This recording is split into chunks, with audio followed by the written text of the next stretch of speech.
What is going on? Sorry.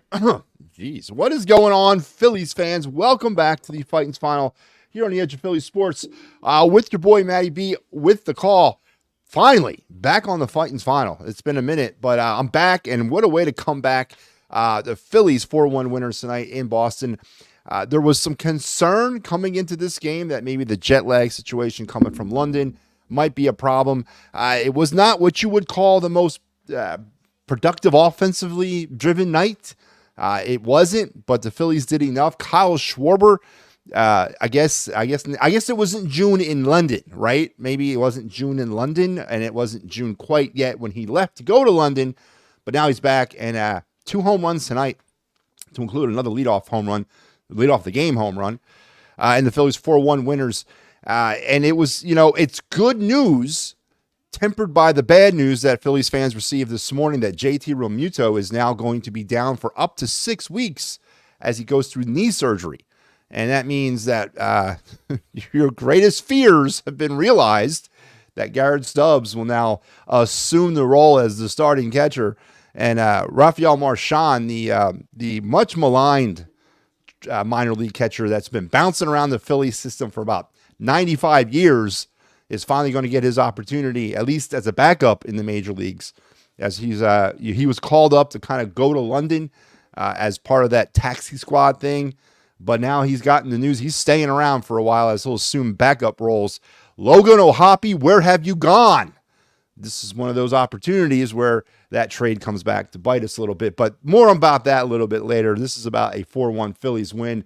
And remind you, everybody, that the Fighting's Final is brought to you by the good folks over at Cherry Injury Law, Dolan's, Philly Sports Trips, Sherry's Tickets.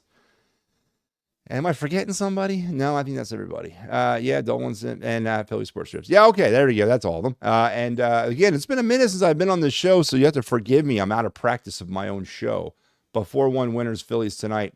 And Chris says, good bounce back win for the Phillies. It was. That game ended on Sunday with a sour taste in a lot of people's mouths, the way it ended, right? That funky ground ball off the plate, double play that ended things. It was good that the Phillies were able to get back in the win column against a 500 team going in, Boston Red Sox. They're not that good. I mean, they're not. The Boston Red Sox aren't good or that good, but you got to win these games. You got to win them all. So tonight was definitely a great bounce back win for the Phillies. Chris says also Alvarado did not look good in the ninth. No, he kind of struggled a little bit in the ninth, kind of dinked and dunked a little bit, got some help. But I'll take it. You give Alvarado a 3-run lead heading into the ninth inning. He should be able to hold it, and he did, but it wasn't an appearance that you come out of thinking, you know what? Yeah, Jose Alvarado is that closer. But, hey, it's all worked out. The Phillies are now winners, so that's all good in the hood. So we're now 10 games up in the National League East. Sanchez to start game 2. That's what I'm hearing. That is what I am hearing, that Christopher Sanchez will get to start tomorrow. Again, we got to kind of, when we're going to, as we break this game down, I'm going to discuss how it was really the pitching tonight. And that's been the story, not tonight, only tonight, but it's been really the story all season. You're going to gravitate towards the Alec Boehms. You're going to gravitate towards the Trey Turners that the start of offensively that they've had before, of course, Turner got hurt. But if you look at the one constant, the one consistent things that the Phillies have had all season long up to this point has been very, very good starting pitching. And that has been, in my opinion, I said this a while back, that was one of my major factors of why the Phillies had gotten off to such a hot start and are continuing that hot start, as Zach Wheeler was not lighting up the scorecard, right? He wasn't throwing up crazy numbers, but he was doing what an ace does. He was being locked down. He was being unhittable. And he really kind of gave the Phillies, again, another 7-inning appearance tonight, another 7-inning start. You're really, and that's what it comes down to. It always does. It always has. It always comes down to pitching. And the Phillies have gotten very good starting pitching for the first, almost as we come up on the first half of the season. But yeah, it was just a very, it was a very good positive effort again by Zach Wheeler. Yeah, Nick Pivetta getting the nod for the Red Sox.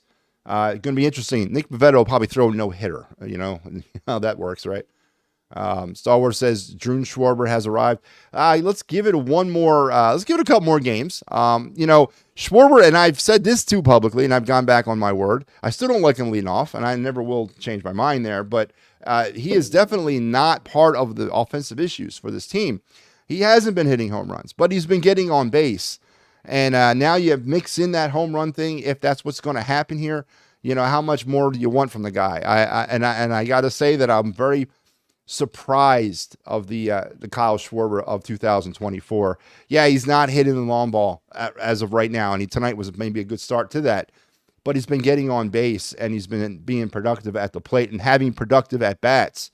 So the byproduct of that will be the home runs, hopefully here in June as it gets hotter. But there's really not much more positive things I can say about Kyle Schwarber. This has been probably the best start that I could have imagined for Kyle Schwarber. I've not talked about him much because he's not really been much to talk about negatively about him. So absolutely very good sign that Schwarber may be starting to hit home runs now. JT not likely to go to the All-Star game now. I don't think he was. Did you really think he was going to go to the All-Star game? I mean, good God, man. What do you think JT Realmuto is? All right, he's a good catcher. I'll give you that. He is not the BCIB, all right? He's not the best. If I'm assembling a baseball team right now, JT Realmuto is not the catcher I'm picking. I'm not taking him. You're going to see the catcher who I want to take this weekend in Baltimore. That's the kid I'm taking as my starting catcher if I'm building a baseball team. JT Realmuto is not the BCIB, and I don't think he was having an all-star season up to this point. It's a blow to this team. He is a solid member and a solid contributor to the team. That catcher position, there's so much going on with that spot that's not necessarily fan knowledge, right? There is so much that he's responsible for behind that dish defensively. And that is what, that encompasses this whole BCIB nonsense, both his offense and his defensive presence and the way he calls games and manages the staff. There is so much more happening for a catcher defensively. And yes, he does it very well. I will give you that. But he is not the best catcher in baseball. And yes, his loss is concerning as now the injuries continue to mount. And that is the one position on this team right now that we were paper thin at catcher and in the backup. Garrett Stubbs, to me, is not what I want to be riding for the next 6 weeks. We rolled the dice, and it's come up great for Armando Sosa coming in for Trey Turner, and then also for Cody Clemens at times coming in for Trey Turner. David Dahl had an Oferberger tonight, got on base once because of an error, but for the most part, I'm pretty solidly happy about the Brandon Marsh replacement on David Dahl.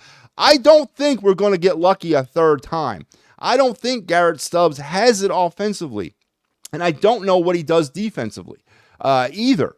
He's a speedy guy on the base pads. That's great. But is Garrett Stubbs the long term? And in 6 weeks, that's a long damn time. Put it in some sort of context for you. Trey Turner will be injured 6 weeks Friday. So that's a long time. And is this what we're doing? Is this how we're going to roll with Garrett Stubbs and Rafael Marchand? I don't know if that's really what we're going to need to do. Is the trade coming? But is it coming for a catcher? We are paper thin at catcher at the major league level. You're looking at the two catchers that we have major league ready right now, and they're playing for the Phillies currently in Garrett Stubbs and Rafael Marchand. The rest of them are not. The rest of them are not even close prospect-wise to AAA. The one's in AA and the other one's in low A. So there's catchers all over the system, and maybe one of the other cast off some other teams that are currently down in AAA get an opportunity, but I'm concerned about the catcher situation. I am very concerned because Garrett Stubbs, I don't think we're going to get lucky a third time rolling the dice on some players to kind of step in flawlessly to take care of an injured player. So more to follow on the JT Realmuto drama as we move forward. But yeah, definitely not the BCIB.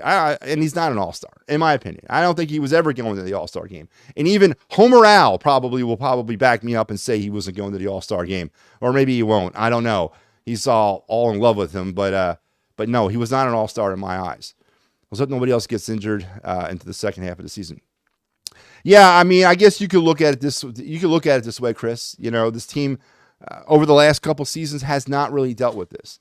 They have not dealt with the adversity of the injuries. Now they're getting hit pretty hard, and let's pray that this is it. You know, they're going to get it out of their system, so to speak, right now, so that when we really, really, really need everybody back in that August, September timeframe, it's happening. So I agree.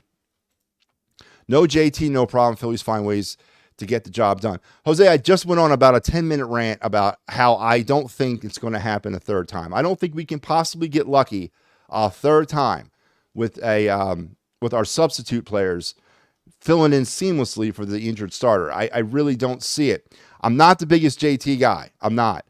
He's above average to good, top 10 in the game. I will give you that. And that's a tall order for someone to fill those shoes. And again, it's not like a position player going down. It's not even like a pitcher going down. You're talking about the captain of the defense. You're talking about the guy that situates players. That's the guy that manages the staff, the guy that manages the bullpen. You're talking about a guy that's got a lot of responsibility on his shoulders, and not just to go out there and field ground balls or catch outfield flies and then bat 4 times a game. There is so much more going on behind the scenes for a catcher. And JT does it very well. I will give him that. And I don't think Garrett Stubbs can do that. I don't think he can do it even a little bit. And I don't know about Rafael Marchand. We don't know anything about this guy because he's never been able to get above AAA. Now he's here. How much do the Phillies actually rely on him? I don't know. But it's concerning. It's concerning from the aspect of the day-to-day catcher activities as well as that bat off the bench. We go from Garrett Stubbs to Rafael Marchand. It's not necessarily sending confidence shockwaves through me right now. So I disagree with your comment. I think we do have a problem here when it comes to the catching situation. And I would not be surprised if Dombrowski goes to make a move. And a move that's not necessarily was planned for, right? We didn't really start the season off thinking that catcher was going to be a problem. But now we're here. 6 weeks, he's going to be out. So I don't know. He played hurt up to this point. Give him a lot of credit there. Again, he's not the best catcher in baseball, not by a friggin', not even close, but he's very good, and he's top 10, and it's going to hurt not having him in the lineup or on the field. Get wins while you can because they're going to be hard to come by with two auto outs at the bottom of the lineup every day. That's one of my points exactly, that elephant in the room, but there's so much more with the situation with the catcher. My opinion of this lineup is absolutely has absolutely plummeted. Yeah, we're going to get into the box score in about 5 seconds, and we're going to talk about how offensively it was not necessarily their greatest effort tonight, but they got hitting where they needed it. They got runs where they needed it. But is the consistency of this hitting, is that going to start to be a problem for this team going forward? You know, the Nick Castellanos issues, no Trey Turner, no JT. Alec Boehm was hot and it was cold. He's kind of in and out. Bryson Stott had 2 hits tonight, so that's a good positive sign. Kyle Schwarber has been consistent, but is that enough? And is now you take away the bat, you take another bat out of this lineup that's already kind of struggling. I mean, they're averaging over 5 runs a game. They're averaging close to 8 hits a game. That's not nothing. I mean, that's a lot. But how much more can they take? And it's going to be tested here. It's going to be tested in a lot of different ways, and offensive just is one of the tests. Orlando Arcada is batting 220. Oh, man. Whatever, man. Dude, Star Wars, brother, come, man. It's friggin' June, dude. It's June. Marchand stinks. I disagree. I liked, listen, 3 years ago, I was really high on him. I was. And then he got hurt, kept getting hurt. His path was blocked a little bit. He's a AAA guy. That's what he is. He's a pro baseball player. I'll give him that. And he plays at the highest level of minor league baseball in America and in the world, I guess. But yeah, I don't know, man. He might be one of those guys that just kind of missed the boat, Yeah, I don't know. He might have missed the boat. So we might have a catcher problem here. All right, so let's head around the box score because that's what we do here on the Fighting's Final. But before I do that, before I head to the box score, let's remind everybody that let's talk in depth about one of our sponsors. That it would be Phillies Sports Strips. look at this. We got a trip for you. It's coming up here on this weekend. The Phillies are heading to Camden Yards and a true test of where this team is. This might have some playoff not implications, but vibes to it. It's going to be a hell of a series. Phillies, Orioles, and Phillies Sports Trips is going to be there right with you to share in the fun. So head over to Phillies Sports Trips right now. See what they got going on for the Baltimore trip. And then also everything else that they got going on. Of course, we got the Eagles in September going out to Brazil, and they got all the Eagle road games. They got a ton of more Philly stuff coming up, to include the Chicago trip in June or July, and then a little bit later on in July, they're heading out to Pittsburgh. So head over to the Philly Sports Trips while you can and get what you can when you can. So, all right, box score time. For the Phillies, 4 runs, 7 hits, and 1 error. For the Boston Red Sox, 1 run, 4 hits, 2 errors, 50 errors now for the Red Sox on the season, blazing the way in Major League Baseball with the most errors by a team thus far this year. Offensively for the Phillies, let's kind of go over some of these numbers. Kyle Schwarber, 2 for 4, as aforementioned, 2 home runs, led off the game with the home runs, batting now a healthy 240. He did strike out two more times tonight, but he had a multiple hit night, a multiple RBI night, and a multiple home run night. There's not much more you can ask for somebody like that, and he's doing what he's got to do. Nick Castellanos batting in that 2-hole. What is that all about? Another O-burger for Castellanos, now batting average down to 211. He had 1 more strikeout. Bryce Harper, 1 for 3 with a run. Alec Bohm, 1 for 4 as he continues to kind of go up and down. Bryson Stott had a nice productive night, 2 for 4 with a run. Armando Sosa, 0 for 3. David Dahl, 0 for 4, as I mentioned earlier, but he did get on base. He got on base once because of an error. Christian Pache came in on later on. Garrett Stubbs, 1 for 4. Got to give Stubbs credit that he got a hit there, but 2 strikeouts. And Johan Rojas, 0 for 4. Not offensively laden for the Phillies. They only had 7 hits. For the Red Sox, your big guy for them was Hamilton, the shortstop, 2 for 4 with a strikeout. And then a bunch of 1s and 0s as Zach Wheeler was on display along with that bullpen as they shut the Red Sox down to a tune of only 4 hits. The Phillies did ground out to one double play. They left 5 on base and were 0 for 7 tonight with runners in scoring position. They did not have any stolen bases. I'm sorry, they had 1. Garrett Stubbs. Garrett Stubbs had a stolen base. For the Red Sox, they left 3 runners on base and they were 0 for 4 with runners in scoring position. Pitching wise, Zach Wheeler, 7 strong, 3 hits, 1 run. It was earned. He had a walk and 4 strikeouts, 88 pitches in 7 innings. Again, that's really high. His ERA is now down to 2.16. He got the win tonight, 8-3. Strom comes in, strikes out the side. He gets the hold, and Alvarado shakes and shimmies his way through the 9th inning for his 12th save of the year. He gave up a hit in that effort and did strike out 1. Crawford went 6 innings, 6 hits, 4 runs. 2 of them were earned, a walk, 8 strikeouts, and he gave up 2 home runs. Weezer, Boozer, and Anderson pitched as well for the Red Sox as they threw everything at the Phillies they could, which was not nearly enough. And the Phillies won tonight 4-1. And yeah, so, all is good, I guess, in the world here. So let's head back over to these comments. And Star Wars is saying, please keep Derek Hall off the field. Unless Derek Hall can play catcher, I don't think he's on his way anytime soon. Checking in about the Phillies tonight beating the Red Sox. Yeah, and they were, as I've just kind of been talking about it, it's, they battled against a team that was 500. Red Sox are not setting any worlds on fire. They're an okay team. They're a fringe wild card team right now in that American League. They got Devers and whatever, but this was not necessary. This is a series that the Phillies should handle. This is a team in the Red Sox the Phillies should handle. Obviously, the news of losing JT Realmuto changes things long-term for this team, but not short-term, series term. The Phillies should be able to come out of here with at least 2 out of 3. Obviously, coming back from London was a little bit of a concern. Offensively, they were still a little bit asleep tonight. Schwarber with the big night, 2 home runs.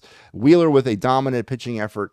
Again, not lighting up the scorecard, but yet still very dominant and effective. So all in all, a typical 2024 Phillies win where they got dominant starting pitching and they did enough or got enough offensively to carry the day. So I hope that sums it up for you, Brad.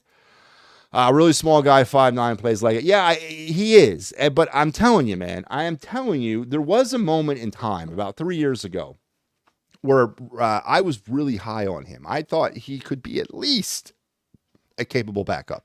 I'm not saying turn it over to him, but at least a capable backup.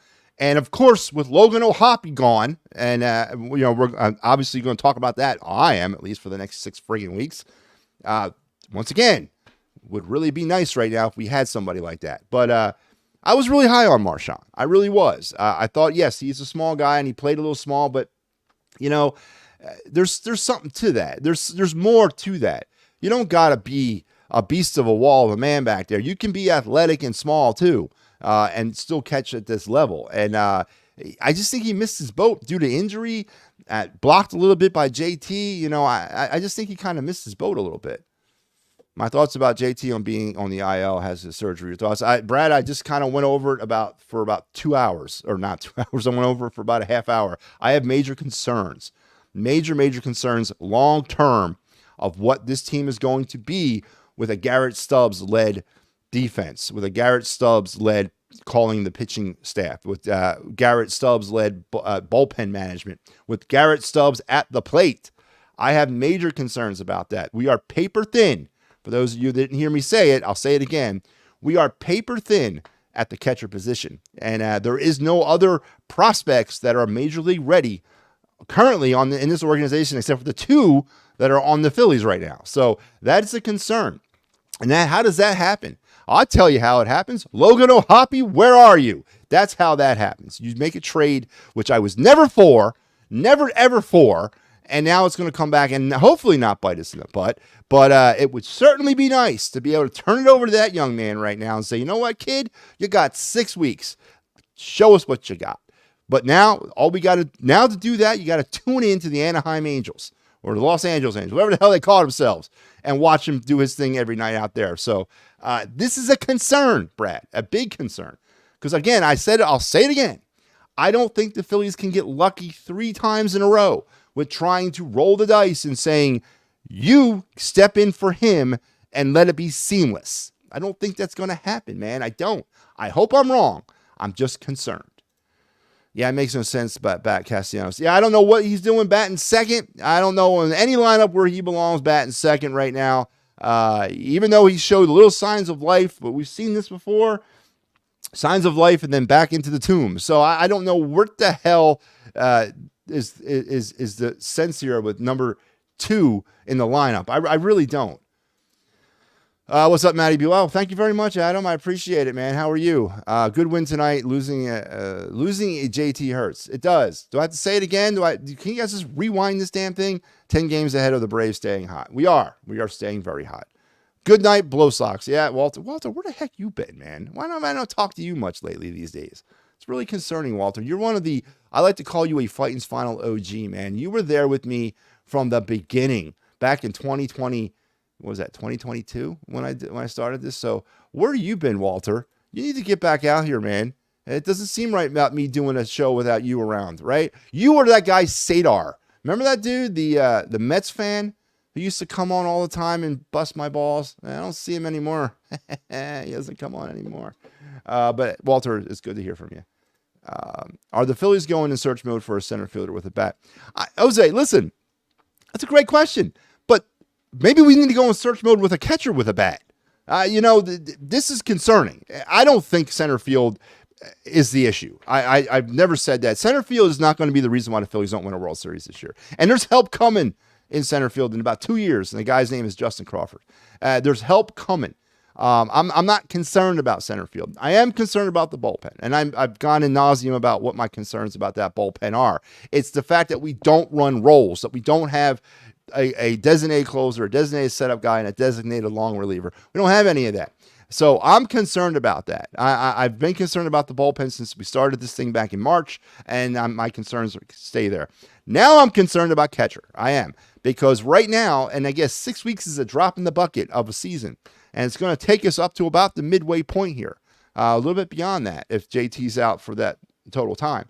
How much is that going to hurt? And how much does Dave Dombrowski project that to hurt? And how much does that change his plans for potentially going after a catcher. That's more concerning to me right now, is the catcher situation and the bullpen situation, not necessarily center field. So I would say no. Absolutely, I don't think they do that.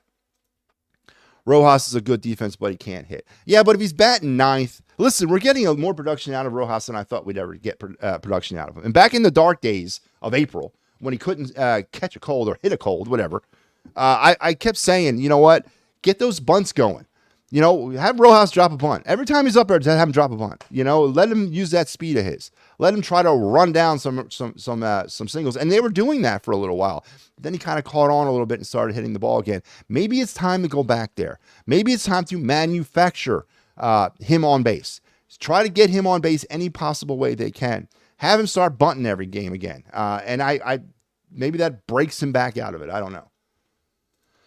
Now the Rojas bat is a problem because you can't afford to have 2 outs. Yeah, you can.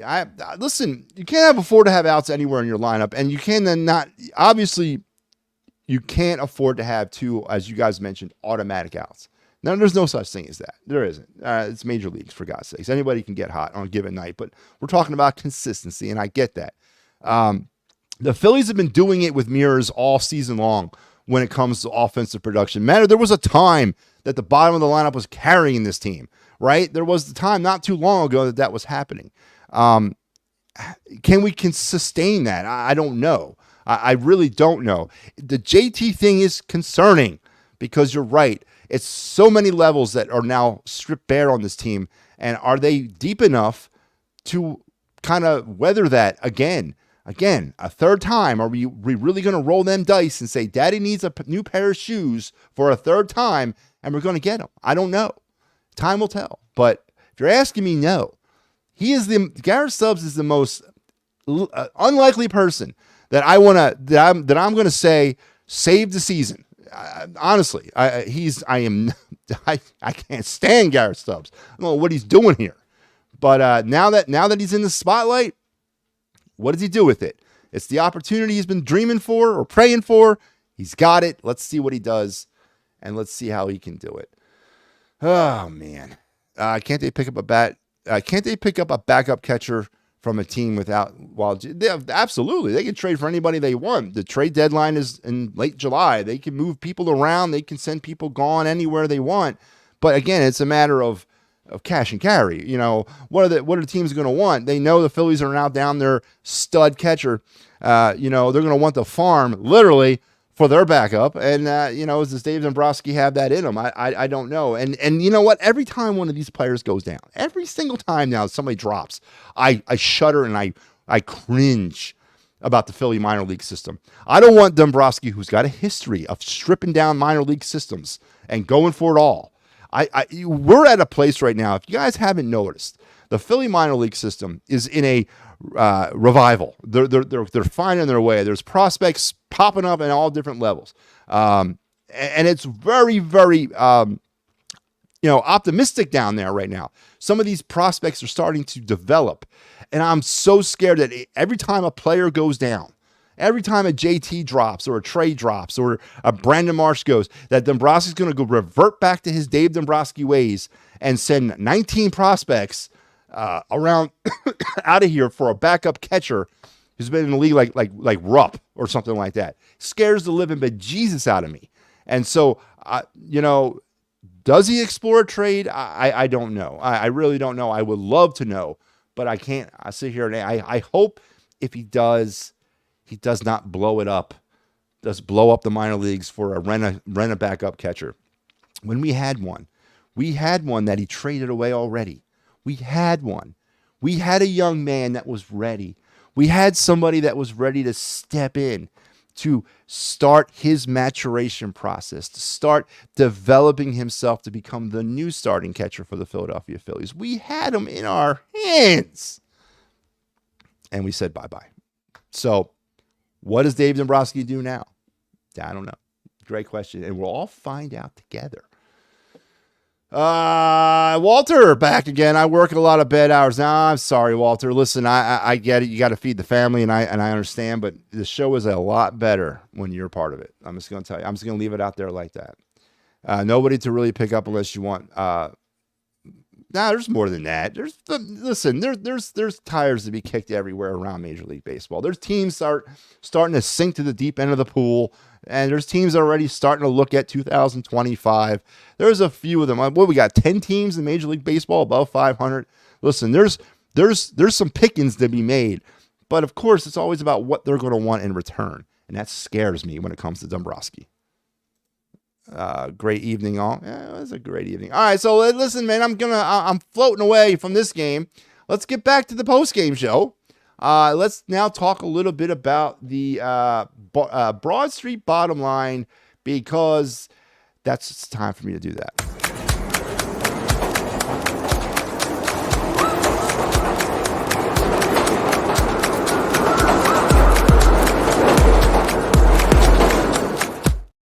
All right, the Broad Street bottom line tonight for me in this game is really just kind of a counter, just to kind of counter everything I just said about the Phillies and rolling those dice and being like, listen, we need this guy to step in for this guy. We need this guy to step in for this guy. We need this guy to step in for this guy, and it needs to all be done seamlessly. And right now, as these wins, 46 of them now, 46-20, it seems impossible that they keep doing this. It seems impossible that they keep getting production from players that they really shouldn't be, and sustained production. But tonight, once again, a player goes down, someone steps in, and they continue to play the way they're supposed to play. It's remarkable. That to me is how you win championships, right? That to me is a recipe for winning championships, when you can do that. And I just spent the last half hour ranting and raving about how I don't think Garrett Stubbs can be that guy. But I hope they prove me wrong.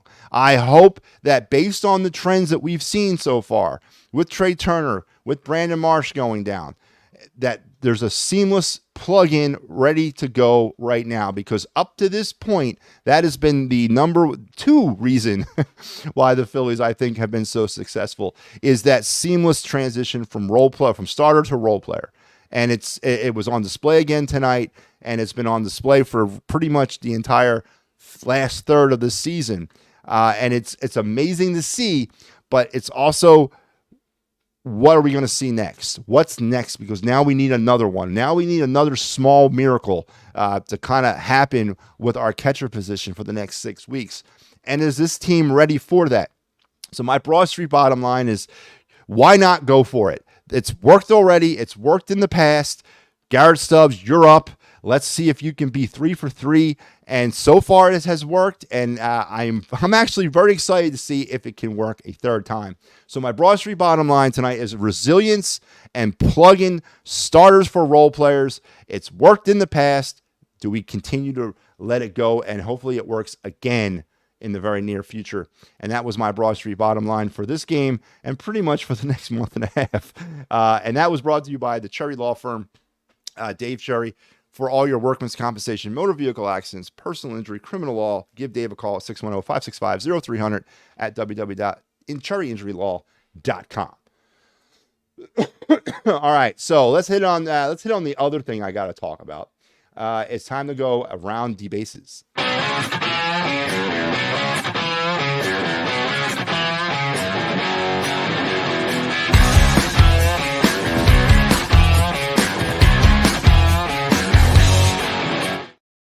All right, round the bases, here we go. Games that are currently still ongoing is 5-4 Rockies over the Twins. That's gone final. 5-4 Rockies over the Twins tonight.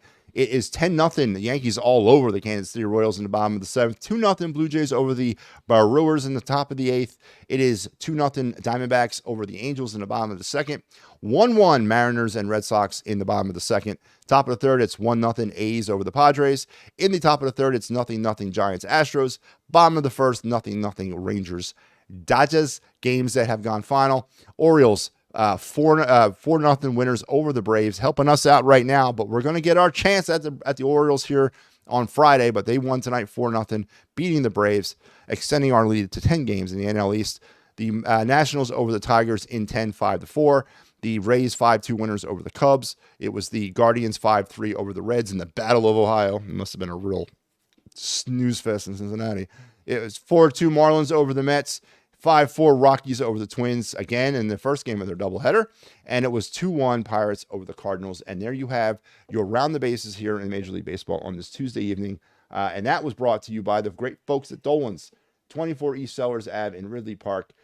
Go ahead and check them out. They will be very happy that you came, because you never know who may fall through that front door of Dolan's for Quizzo, music, great times, memorabilia giveaways, everything else. Make sure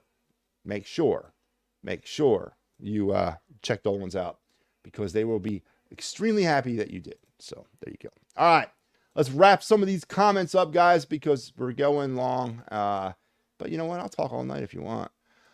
Star Wars says Dahl's been good here. I agree. I'm one of the big David Dahl. I was extremely happy when they signed him in the offseason. I really was. I thought it was really one of those, what does Al call them? Diamonds in the rough type moves. I think the Phillies picking up David Dahl was going to pay off dividends, and he smacked the cover off the ball in spring training. Don't understand why he didn't make the team out of the spring.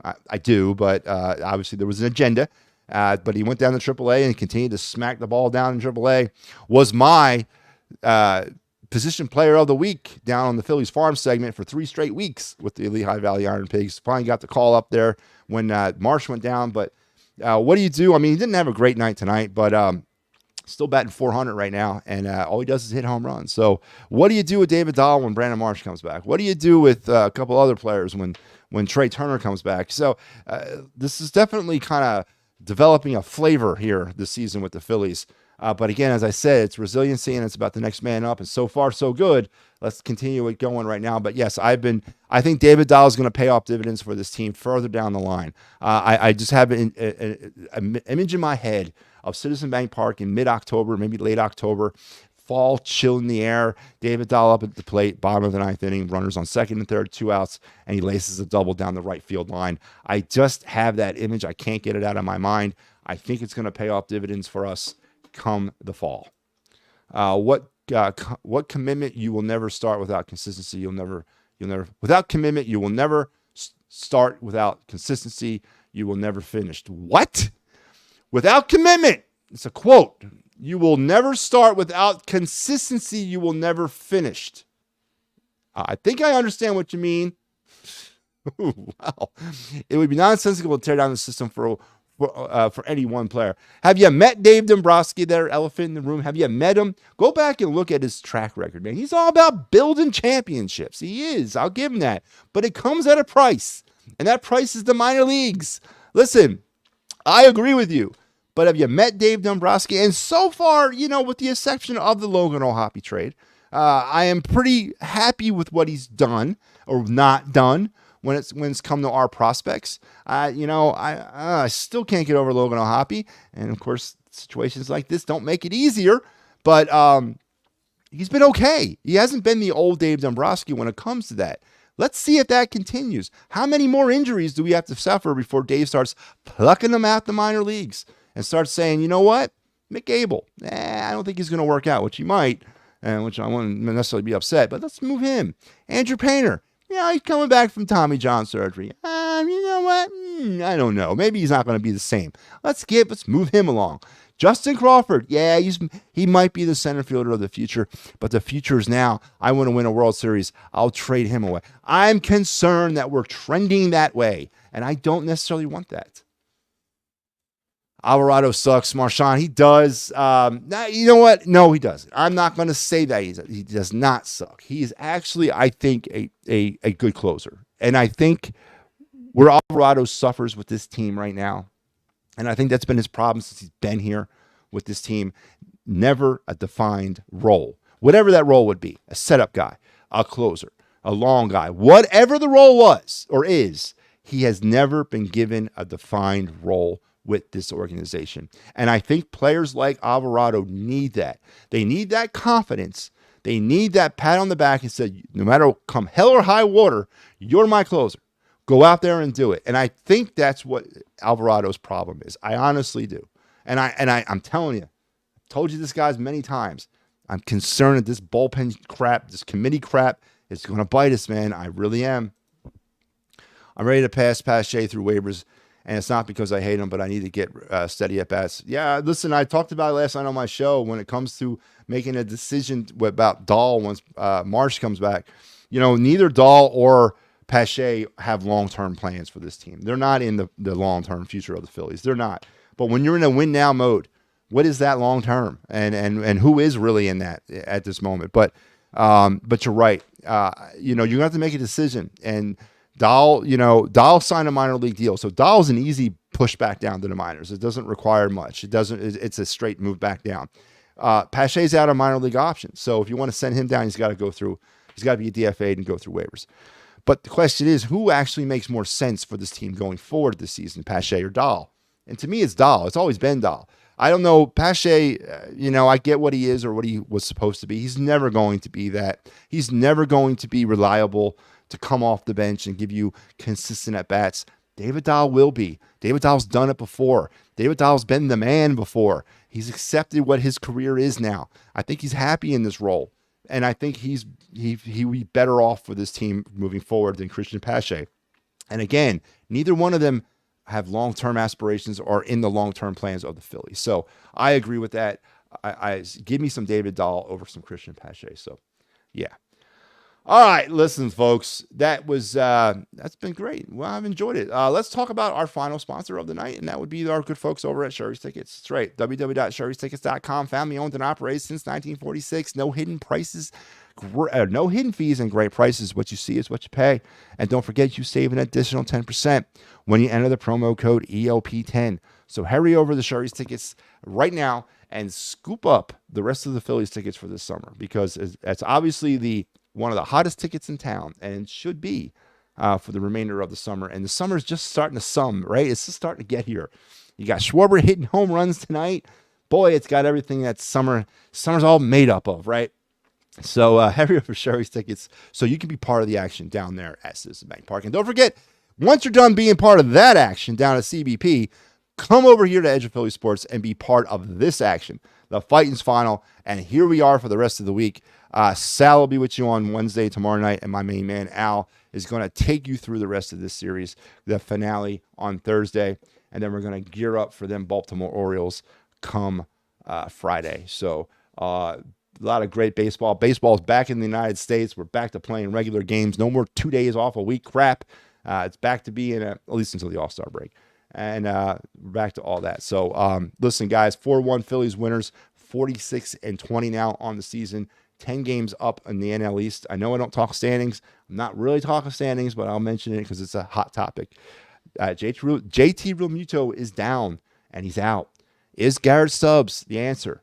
Is Garrett Stubbs going to be able to carry what JT has to carry on a day-to-day basis? And are the Phillies going to suffer for it?